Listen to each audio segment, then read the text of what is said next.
This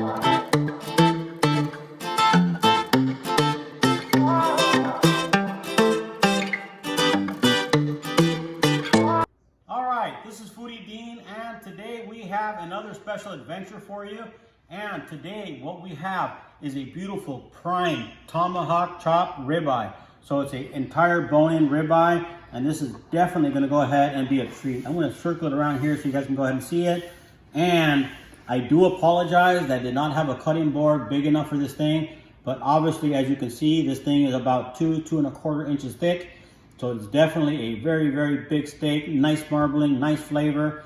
And because we're cooking today with a prime steak, the only thing that we're gonna do is we're gonna do salt and pepper. So let's just make sure we're using just natural sea salt on this. So again, a big piece of meat. You could be a little bit liberal on the salt, just don't overdo it. So we're gonna do salt, we're gonna do fresh ground pepper. So make sure we get that. And I think on a steak like this, you don't need anything else special. I am going to go ahead and season all sides, so we'll go ahead and do that just to go ahead and get flavors. I'll do the edges and everything. And then we're gonna put on the smoker, and once we get outside to the smoker, I'm gonna tell you exactly how we're gonna cook this. So let me finish seasoning this up, and we'll see you guys in a few minutes outside the smoker. Thank you.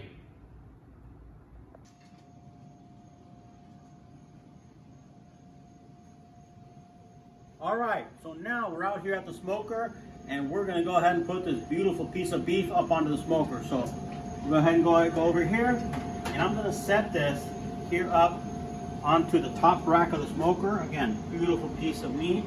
I'm gonna set this right here, and very important, what we're gonna do today is we're gonna do a reverse sear.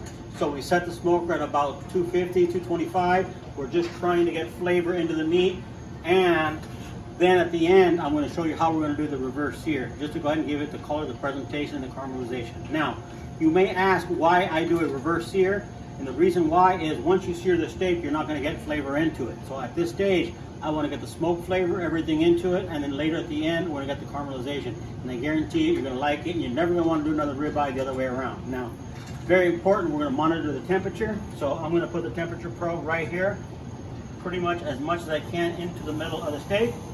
You don't want to touch any bone or anything, because you want to go ahead and make sure that you get an accurate read on the temperature. So if you want to look in a little bit closer here, so we can go ahead and kind of see what we've done. You can see the smoke start coming out, and for that we are going to close the grill, and then I could say I probably want to bring it to a temperature of about 115, maybe 120 maximum. And that's because once we do the reverse sear, it's going to bring it up again. So depending on the wellness that you want, 115, you bring it up to about 130. It's going to be about medium rare. So you can adjust from there on what you want. But this is, again, the thermometer. That's your eyes, your ears. You know everything that's happening because of the thermometer. So because of that, I'm going to shut it. We're not going to open it until we're going to probably flip it, but we're going to be watching the temperature here up on the smoker. So see you guys in a little bit once we flip the steak. All right, so now we have this tomahawk chop in the smoker, and the temperature right now shows at 115 degrees. So we're gonna pull it off now and then go ahead and do what we call the reverse sear. So let's open it up and go ahead and see what it looks like in here. You see? Wow, that definitely looks nice. I'm gonna go ahead and pull out this temperature probe here. So we got that one out of here. And then now we're going to take it over and we're going to go ahead and sear it up onto the other Weber. So we'll open that up, and we definitely have that thing really hot. So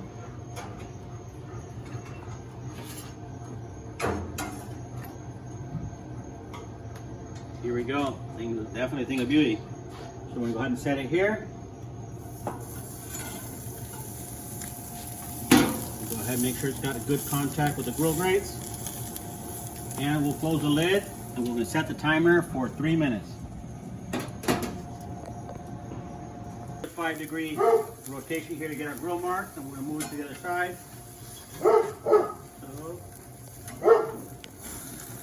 right there. All right, so here is our finished tomahawk chop, as you can go ahead and see. And we are ready to go ahead and slice this up and try it and see what it tastes like. But also, if you notice, we do have some other the items here that we've also done. And these are the smoked nuts. And again, great just to be munching on while you're waiting out there, you know, drinking a beer, some wine or whatever. And so if you're not sure how to do those, make sure that you look up on the page and find the video on that. We also have our pork ribs that we did here. And again, very, very tasty. And then finally, again, here we do have our, you know, barbecue baked beans that we put up under the smoker. So these are all items that you can go ahead and do on the smoker. So from some of your sides, and we're going to be bringing you a lot more sides, a lot more ideas. So just remember to subscribe and click the bell notification. So here we go to the favorite part, which is the slicing of our tomahawk. Let's see how it came out. All right, so now we're going to come to the favorite part, which is the carving of it. Let's go ahead and see how it turns out. And again, with a steak this big, you definitely want to slice it up a little bit smaller to be able to share it with all your friends and family, because I don't think you have too many friends that could be able to eat one of these steaks. So I think this one's about 4 pounds. So again, you can probably feed quite a lot of people. But let's go ahead and zoom in on here. The first thing I'm going to go ahead and do is cut off the bone. Try to go ahead and do it this way. Let's go ahead and just try to cut the meat off the bone. Now again, that bone, I don't care what, but that is what they call the chef's privilege, because the chef is not giving that bone up. So just lift it up a little bit, separate it. All right, so we separated it now from the bone. I'm gonna pull it back a little bit. And then now, let's go ahead and see what we got going on here. I'm gonna start slicing it from here. Let's go ahead and see what this inside looks like. You can see the juice is starting to come out. Beautiful, nice and pink, juicy. Let me go ahead and go to a couple more.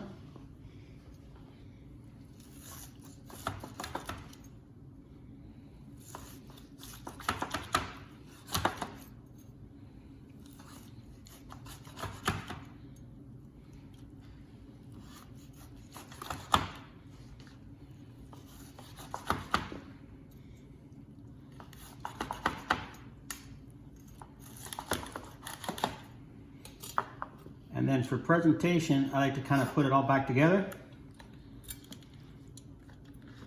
just so it looks all nice.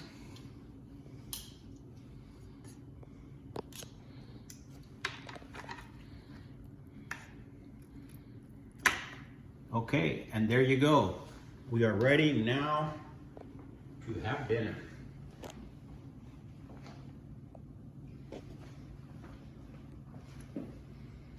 All right, so thank you guys for going ahead and watching this whole process. I know it takes a little bit of patience, but the results are just absolutely amazing. As a matter of fact, I'm gonna go ahead and cheat a little bit, because I'm gonna take the little top part here of the tomahawk, which is the best part of the ribeye. So let me just see how that is. Wow, guys, that's good. You guys need to try this. The most important thing I'm gonna say is don't be afraid to try it. The more you do it, the better you're gonna get at it, and you're gonna perfect it more and more every time. So remember, click the subscribe button and the bell notification so you can get a notification of all the new videos coming up. Thank you, and enjoy.